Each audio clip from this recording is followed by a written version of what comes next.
Welcome to Ask the Hiring Manager.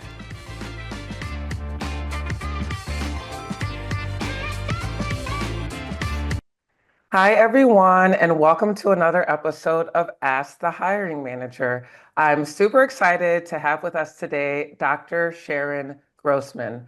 Dr. Grossman is a psychologist, executive coach, and author who spent over 20 years helping high performers manage stress, recover from burnout, and lead with emotional intelligence. She's the founder of Turnkey Retention Solutions, where she works with organizations to boost retention and help leaders build teams that thrive.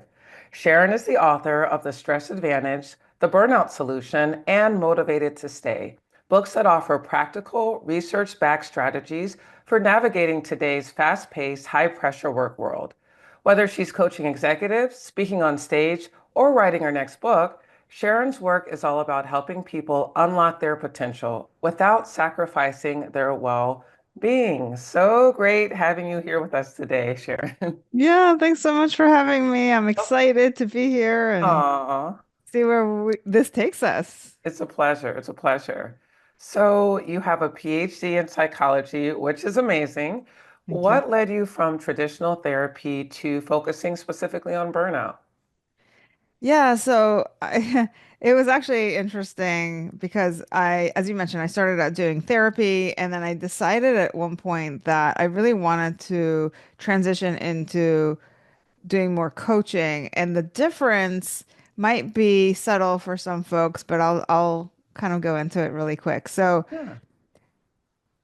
just kind of textbook, you would say like therapy is more about going into your past and helping you get back to baseline. So usually people come in if they're depressed or anxious, they have some sort of traumatic experience, and we're trying to get them back to a point where they have less distress and more functioning. They get back to their original state.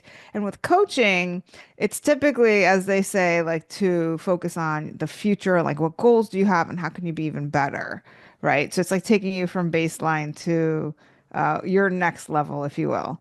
Um, I don't know how much I buy that. I think it's all very similar in some ways. Obviously, in coaching, we don't really talk about diagnoses and things of that nature, but you tend to get people that are very high functioning, which I love, who are high performers, which I also love. That was part of it. But also, what I found was in the world of therapy, you've got folks who are coming in and they've got insurance that pays the bill. And so they're a lot less driven. So a lot of times, and I was actually doing therapy, but acting like a coach in some ways, because I Oh, was like very engaged, very like active with them. And I would give them homework and I would be like, you got to do stuff outside of session. And I found that a lot of times people would just kind of come in and check a box. And they'd hmm. be like, oh, I come to therapy. And I'm like, but it's not enough for you to be here. Like you actually have to do something outside of session. Otherwise, we're Yeah. just talking about stuff and maybe you have more understanding, but it's all in the implementation. And I found that with coaching, because people are paying out of pocket, they are much more driven, more focused. And also in therapy, it could be this like open-ended, like we don't know how long it's going to take. And I Mm. wasn't really comfortable with that model. And what I love about coaching, at least the way I do it, is like if somebody's burned out and they come to work with me for my burnout program, it is very clear from the outset, it's 12 weeks. So they know exactly how long it's going to take. They know exactly how much it's going to cost. They know exactly what the expectations are at the forefront so that they can make a good decision. And I specifically built it for people who are super busy so that it's not overwhelming in terms of the level of commitment and the duration, right? So they can get their results quick and then they can get back to where they need to be. Um, so a lot of the decision came from wanting to work with the right people in the right framework and really be able to move the needle quickly for people who are doing their life's work out there in the world. Yes, I love it. And I kind of, even though I'm not a psychologist or in your line of work, I appreciate what you say too about like having almost a deadline or a specific amount of courses or sessions, and it's not this like open-ended thing. I appreciate that too. It kind of, especially since you work with high performers, kind of gives a goal Hmm. um, to say, okay, by this point we want to be at, point C versus, oh, we don't know. It could go on forever and ever. So, yeah, thanks for kind of sharing Of course. your interest there. I'm curious, you mentioned you work with high performers. Hmm. Who is your client base? Within that, do you primarily work with executives or with professionals across all stages of their career? Yeah, it's been kind of a mix. So I get a lot of executives who are obviously burned out because, their roles are very demanding. But I also get entrepreneurs because they're kind of wearing all the hats and that's exhausting. And I've worked with a lot of folks in healthcare, so a lot of surgeons and physicians Mm, versus people of that scope because, that industry tends to be very talk high about in the burnout. burnout Yeah. space. And they tend to be, at least from my experience, more open than maybe some other industries for coaching. So I think they're not the only industry by any stretch to have high burnout rates. In fact, I found out the hospitality industry has a super high rate of at least turnover is like 80%, which I thought, okay, Mm, people must be burning out in this industry. And I just found that they're less open to yes. to coaching. So, you kind of just let people come to you. Wow. Yeah, absolutely. And then I think you just mentioned with hospitality, that was the industry that experienced the 80% burnout. 80% turnover. Turnover, excuse me. Yeah, but turnover is a symptom, and as is burnout, right? And so the bottom line for me, which is kind of how I ended up going from just doing the burnout work to doing more like retention work as well, is trying to figure out like the root cause. And for a lot of companies, it's like, what's going on internally? What is the culture? What are we doing or not doing that's contributing to all these problems in our staff? And obviously people who care about profit and they care about their customers, but you got to care about the people who are doing the work, right? And Absolutely. if you're not taking care of your people, then you're not going to get those results that you're so excited to have. Absolutely. Absolutely.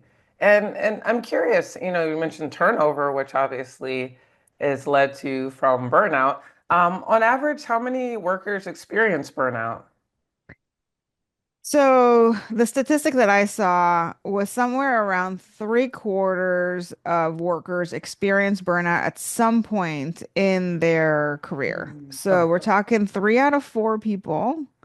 wow. Not all at the same time, because that would be disastrous. There'd be like nobody left to do the work.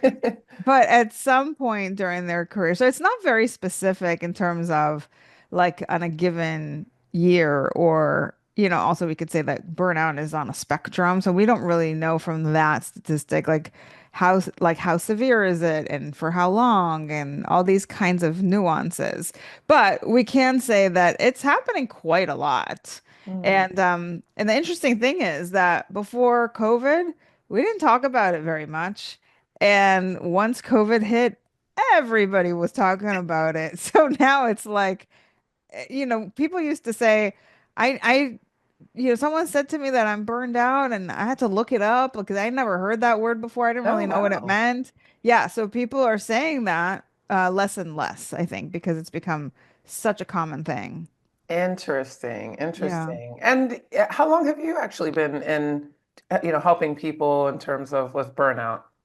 Yeah. So I started in 2018. So this is pre-pandemic. Pre-COVID, I know. Yeah. Yeah, yeah. I started doing a lot of research because I decided the first thing I wanted to do was I wanted to write a book. Mm. And the book was really about taking all the things that I was teaching my therapy clients that I found there were certain things that I was just kind of teaching again and again and again. Like they're just, Sure. it was relevant regardless of like what you came in the door with. I felt like there's this common denominator of like things that everybody needs to know and that very few people do. And so it gets in the way of their ability to be really successful and happy. So a lot of people know how to be successful. They don't know how to be happy. And some people Mm. are happy, but they're not really successful. And it's like, so how can you do both? right? And Yeah. so this is a lot of like mindset stuff and as we call it, like soft skills like EQ and Mm. um, in addition, how to be also like strategic and make good decisions and overcome a lot of our biases and our internal dialogue and all the things that kind of get in the way. And so I decided I was going to see how I can kind of thread it all together and give people some sort of a step-by-step process to get over their burnout situation. And so I Yeah. started doing this research back in 2018. And back then, interestingly, not a lot of books were out there on the Hmm. subject, but the majority were focused on organizations and what it's like the burden lies with you because you're the one that's creating this havoc for people, and so you need to fix it, which I totally get. And I was also thinking, but if I'm that employee and I'm feeling really burned out, that's really disempowering because now I have to wait for my organization to maybe do something, and we know how Right. well that goes and how many organizations are actually doing something about it. So I really wanted to have the book for that person who's in the workplace, who's feeling really burned out, and then it's like, so they're asking like, what can I do? And I wanted to give them like that step-by-step framework. So that all started in 2018. Yeah, so pre when started becoming Right. the popular thing. Yes, yes. Exactly. Love that. Love that. And what would you say are the most significant factors contributing to burnout, as well as common signs or behaviors that indicate someone is experiencing burnout? Yeah, so if you looked at any of those books or any of the research on burnout, they almost always focus on the external factors. So what Mm. contributes to burnout? It's your, when there's unfairness in the workplace. So your colleague gets promoted because they're buddies with the boss instead of you, and you were the one that was supposed to get it. You're like, that's unfair, and so that can very much stress you out. I should Mm. actually back up and say, so burnout is if you're kind of just curious what it actually is, Yeah. it's basically a result of chronic stress. So we all know what stress is. We all have stress every single day. But if you got stress that isn't acute, but is like every day you come to work and it's really stressful, and it's usually because of the circumstances.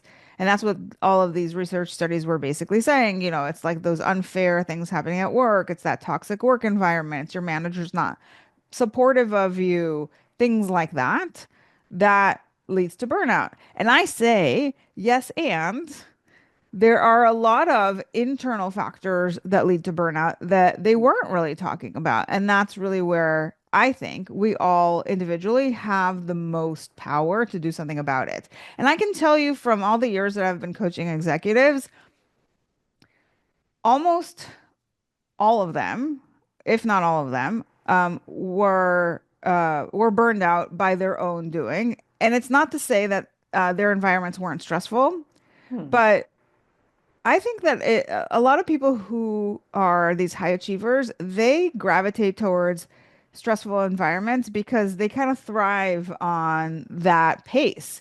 Yes. But it's not just that, it's that coupled with all the internal stuff that is contributing to their burnout, which is what I really like to talk about. And that's your own demands on yourself. Right. So if you're a perfectionist, it means that you're never satisfied with the work that you do. So you're always having to put in more work and do more and even when you finally submit your draft of whatever it is, it's like you're still not satisfied. So there's never that like feeling of contentment, right? You're Mm. always in this place of lack.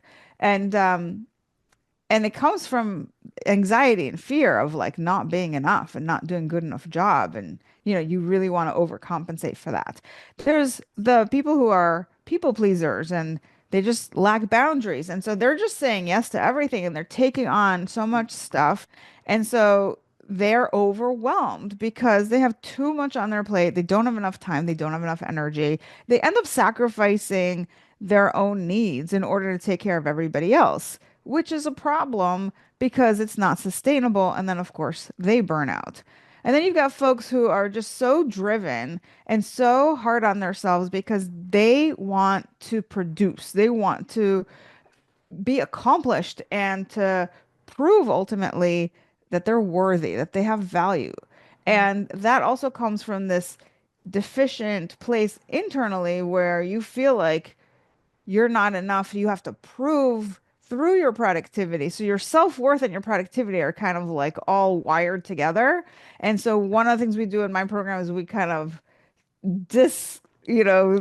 like take those two things apart, if you will, Yes. and help people just feel like they have worth even if they don't produce anything, right? Because Wow. simply because they're human, like they don't need to prove anything to anyone, right? It doesn't mean that you're not going to do things and good work and all that, but it's like it's not that compulsion that Mm, comes from like that place of scarcity inside, right? So there's so much of our own internal dialogue that leads us to behaving in certain ways in the workplace, and that for 100% contributes to burnout as well. And that's the stuff that I coach folks on.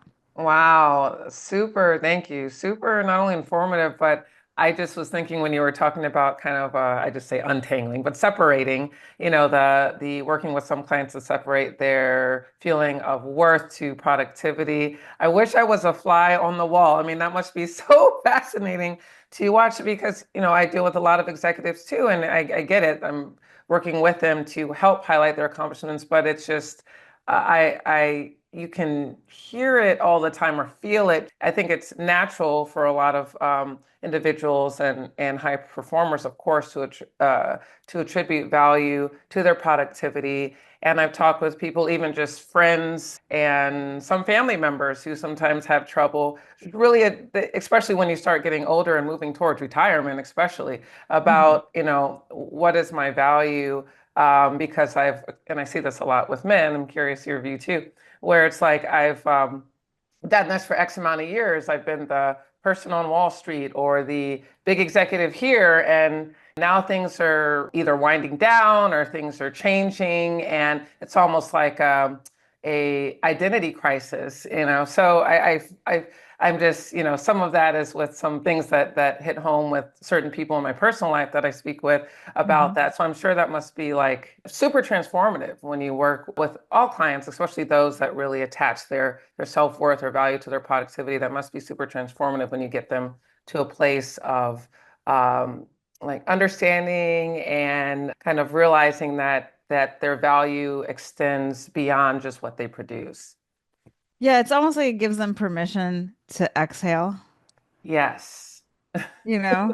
And what I've Yeah. actually found, and this is kind of the bridge between what you do and what I do, is that a lot of folks, when they burn out, and you're right, it's a lot of it is identity. It's like Mm. I've done this for so long, this is who I am. But they get to a point where it's like, I don't want to do this anymore.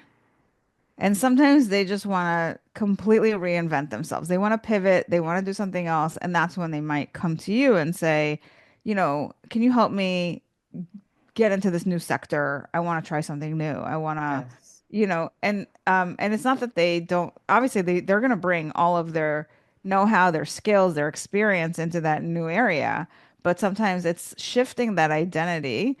um, and I often say, like, the danger is if you don't deal with your stuff, you're just gonna like take, whether it's going to a new Mm. job or going to a new industry, you're gonna take yourself with you wherever you go. Yep.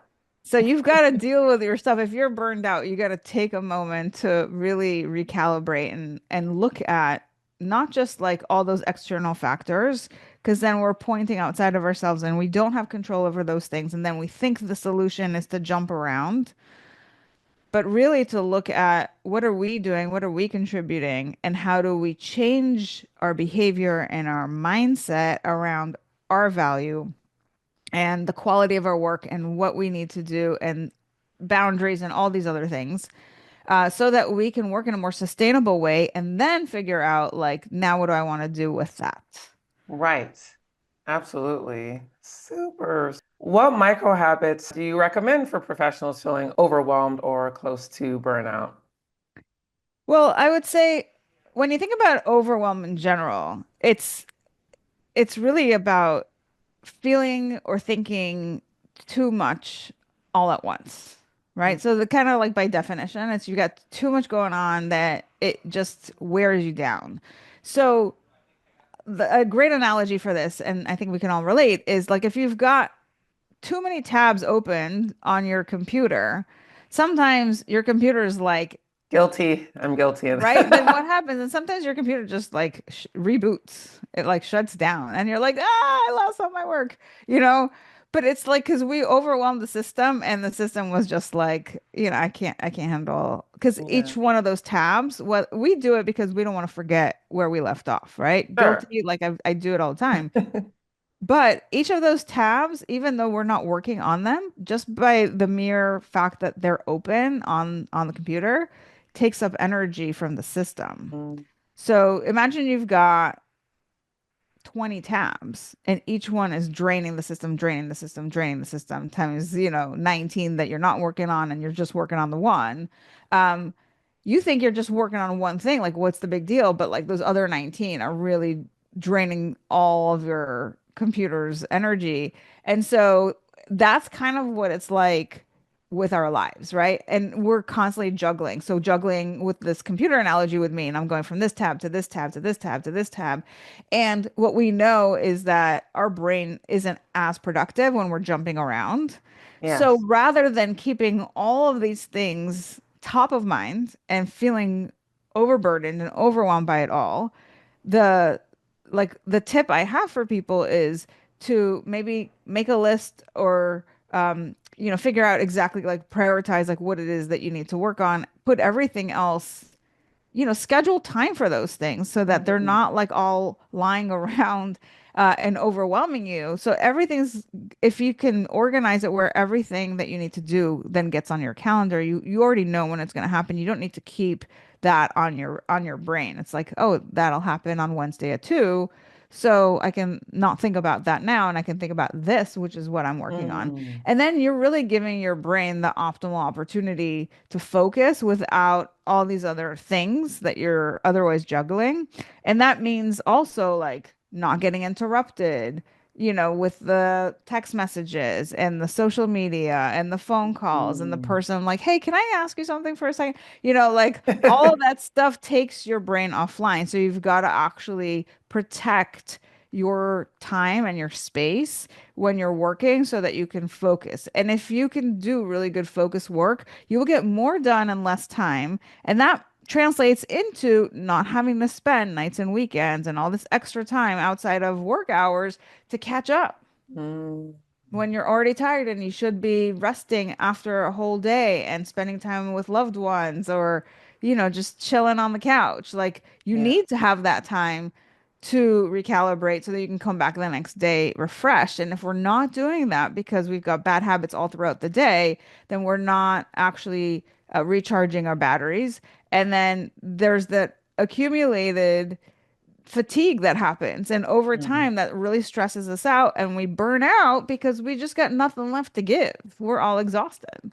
Yes, yes, interesting. And yeah, I've finally learned the art of the do not disturb or silencing some of my notifications, especially when I know it's like focus time or it's one thing when I'm accepting calls, etc. But when I need to get in that mode to just Yeah. kind of tune that out. Of course, we're all a work in progress, but I've Yeah. personally learned to do that more because you're right, things are distracting and it's kind of taking up those extra tabs, as you mentioned in that metaphor and energy, and then we're not as focused. And then, like you said, for people, whether it's people working in the corporate world or even entrepreneurs or business owners, trying to just focus and time manage and clear some of those distractions so that, as you mentioned, you don't have to kind of work overtime and cut into Hmm.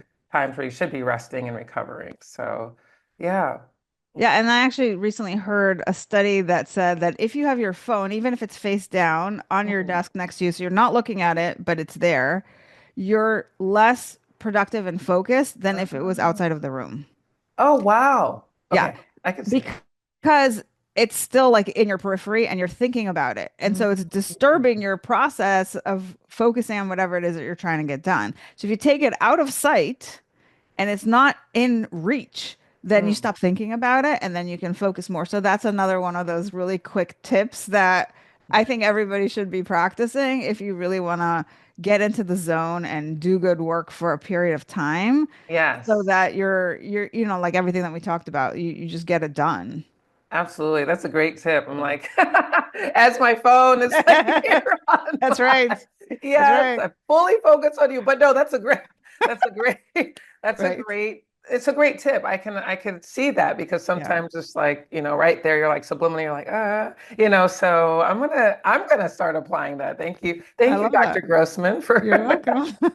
for that tip. I love that. Great. Yeah. And do you find that professionals that are feeling overwhelmed often attempt to seek a new job or a new company as a way to try to escape their stress versus doing internal work first?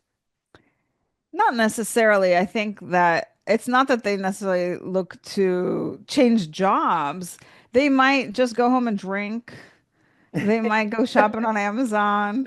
They Yeah, might, just eat a bunch of food, or we have so many things that we do to buffer our true, stress. true. Um, Looking for a job is a lot of effort. And Oh I yeah, would say probably, and you know this, probably that's close to a last resort for people. Like people like the quick wins, right? Like that yeah. dopamine hit. So it's like, how can I feel better in this moment? How can I escape in this moment? Mm, I'm still doing this job and I'm still gonna get back to it. But like I just need a break. So what's going on Facebook, or something where it's right. like a quick, like instantaneous hit. And I think that the folks that are looking for new jobs, it's usually people who are just really burned out. They're not just overwhelmed, but it's so chronic and they're just kind of fried, and something's not working. It's either the culture is so toxic that they are like, I don't want to be here anymore. It's kind of like being in a bad marriage where Mm. you're like, you tolerate it for a long time. Because you're like, getting divorced and I gotta find somebody else. And then, it's Lawyer like, fees and yeah. So, right, exactly. So people are like, they're not just jumping to get a divorce. Like they Mm. first are like, well, let me just try to make this work, right? But if you Sure. really have like a toxic boss, let's say, I mean, I've had people come to me and say, like, I'm burned out. My place is like super toxic. And they want me to coach them. And I'm like, I don't think that's a good idea. I honestly don't think uh, all the work in the world that you do on yourself is going to translate into a positive experience for you. Like if you're in a Sure. toxic workplace, it's like being in an abusive relationship and you just have to get a divorce. Like Yeah. you can do all the work on yourself, but if you still go back every day to that spouse of yours that's gonna beat you up, like it's not realistic, right? So those are the situations where I would say like definitely go see Leslie rather than see me, because you're gonna need a new job, Of right? course. Yeah. Yeah, I think we could do burnout recovery work to like help you get back to yourself as you're getting that new job, but you still need the new job no matter how you slice it. Exactly. Still need to leave the environment. No, that's great insight. Absolutely. And kind of speaking of right environments and changing environments, what advice would you give to someone whose resume shows a pattern of short job tenures due to burnout? Well, I mean, assuming that it's that they burned out, but Right. Right. just because they're jumping around doesn't necessarily mean that. So I would first True. want to know that. Like why did you leave like these last 10 jobs? I see you're only here for like 6 months in a year, and because there's a lot of reasons why people jump around, and especially in today's day and age, that's actually become More kind of common. a smart strategic business move, because every time you jump, you get a pay raise and a promotion, and that's a really quick way for people to go up the corporate ladder. So it's not necessarily due to burnout. True. However, if I did know that it was due to burnout, we would have a come to Jesus talk. I would be like, so here's the deal. Right. And it's kind of like what we were saying earlier, which is you take yourself wherever you go. So if you are burning out Right. because of all of those internal factors, because you have no boundaries, because you push yourself too hard, because you're a perfectionist, because A, B, C, D, E, right? All these things, then you're going to do that. at any job. And so before you go to the next 12 jobs, like let me save you the hassle of having to switch places. And let's see if we can make it work where you are, as long as, it's a good placement.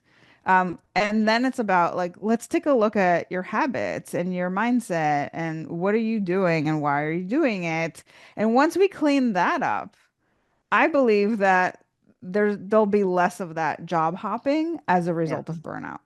absolutely. No, good tips. And as you mentioned, yes, it's not always burnout that causes people to shift, and it can be strategic. Not saying job seekers should or shouldn't do it, but a Yeah. strategic play nowadays. But you're right. Like by if it is really burnout, the way you can work with that individual would, as you mentioned, help them to hopefully have longer, more longevity going forward instead of just hopping around, identifying those factors. So that's very insightful.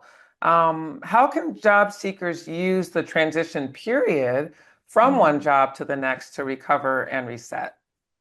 Yeah, I recently worked with a an executive who was in this like toxic environment and he was going to another job which he was very excited about because it was going to be completely different and a lot more supportive. And I was like, great, except he was also having a lot of those internal contributors that we were talking about, like the no boundaries and just always working, always on, having a hard time shutting down his brain, like just all the things.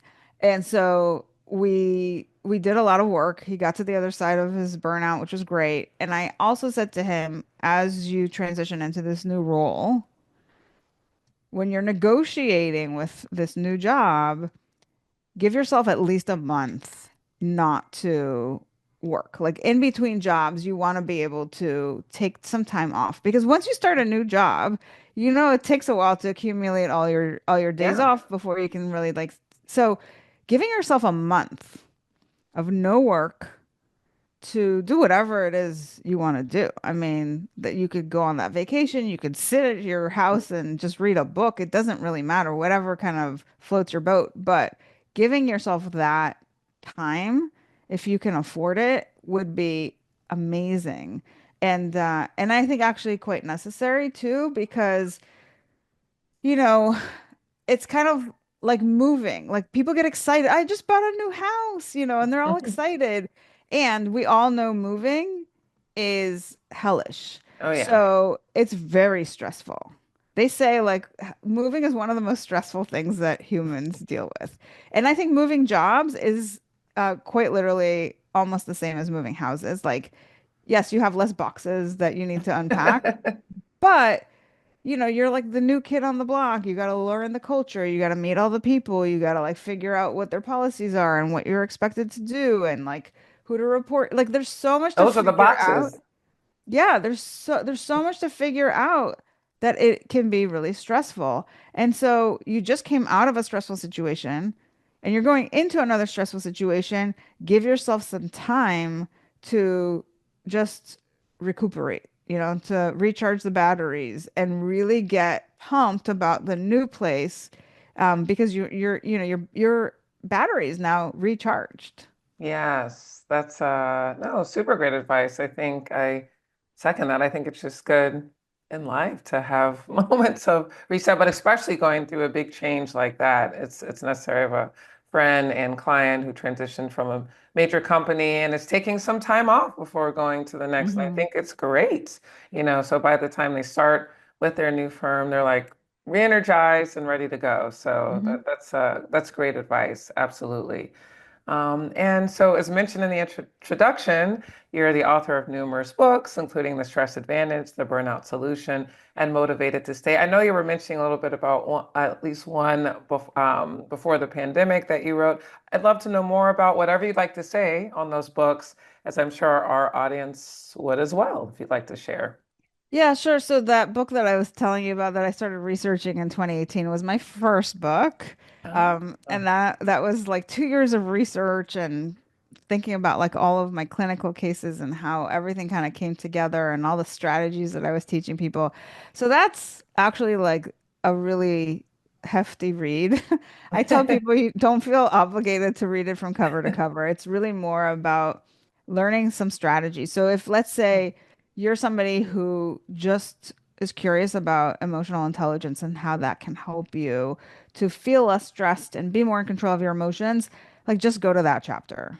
Mm, And if you're someone who's like, I really need to manage my time better, and this is one of the things that I always ask when I'm coaching clients who are burned out, is I always ask them about things like time management as well, sure. because one of the things we see is a lot of them have either they procrastinate, they have a hard time prioritizing, it takes them longer to get their work done than they know that it should, and things like that. And so I'm always looking for those things.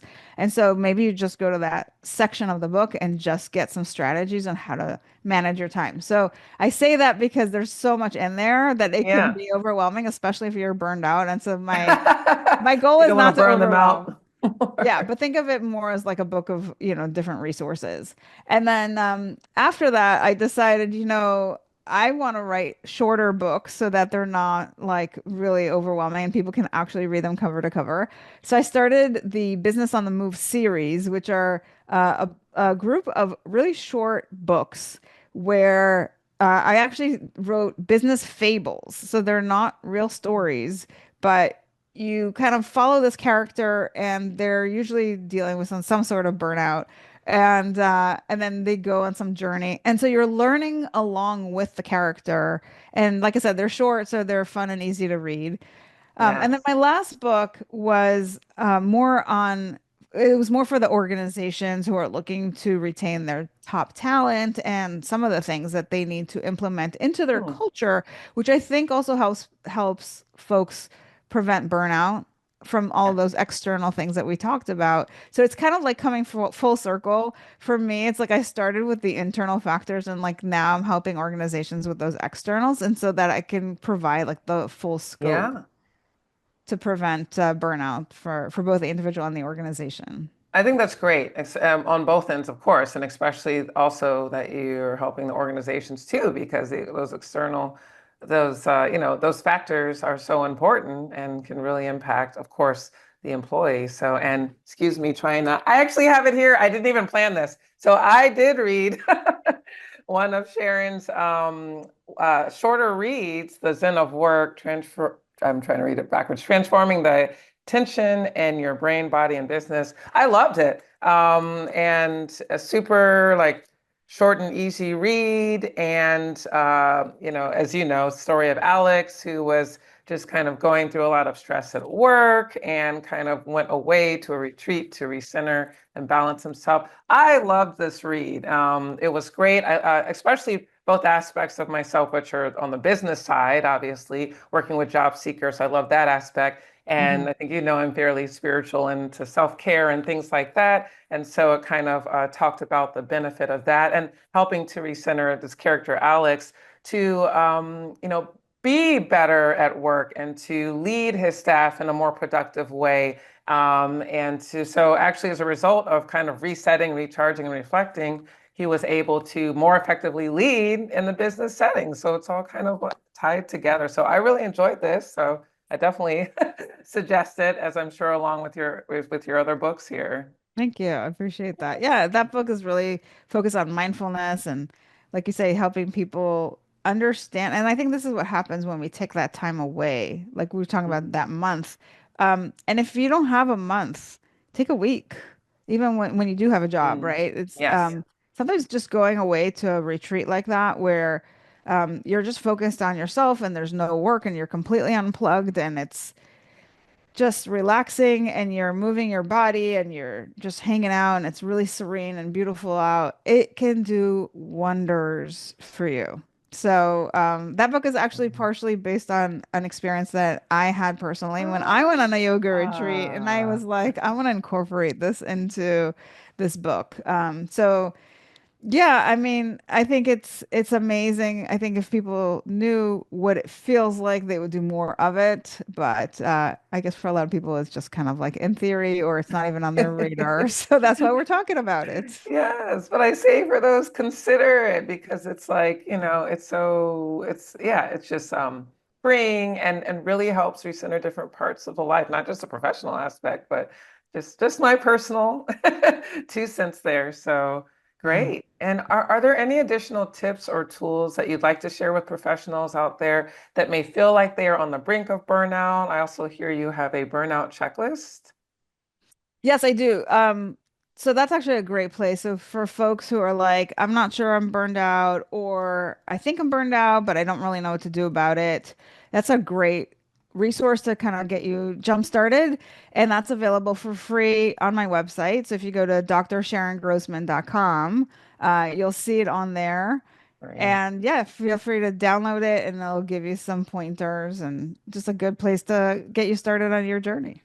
Wonderful, wonderful. And then you pretty much mentioned it, but how can professionals that may be interested in working with you reach you and stay in touch? Yeah, so I am available on my website. Obviously, you can book a call with me from there. So drsharongrossman.com. And in addition, I'm very active on LinkedIn. So look Oh, for me yeah. there. I post daily and I've got lots of cheat sheets and all kinds of resources, both on burnout and retention and leadership. So all the things. Yes, love it, love it. Well, it has been a pleasure having you here. You've really provided insightful information and tools and tips, and for those that may be experiencing burnout, whether they're currently working or even those in transition. So thank you so much for being a value add and a wonderful just presence. Oh, thanks so much, Leslie. I so appreciate you bringing me on. And I think you're doing a fantastic job with your podcast. And thanks for the work that you do. Of course, of course. Thank you. And thank you to all of our viewers. And stay tuned to the next episode of Ask the Hiring Manager. Bye, everybody. Welcome to Ask the Hiring Manager. I'm Leslie Hunter, president of Resume Makeover. I've been helping job seekers for nearly a decade to acquire their dream jobs and achieve the income they desire. From entry-level applicants to C-suite executives and everyone in between. From your resume to your cover letter, LinkedIn profile, bio, or website content, I'm here for you. And now I'm going to open the door and interview some of the top hiring managers so that you can have the insight that you need to book the jobs that you want. Welcome to Ask the Hiring Manager.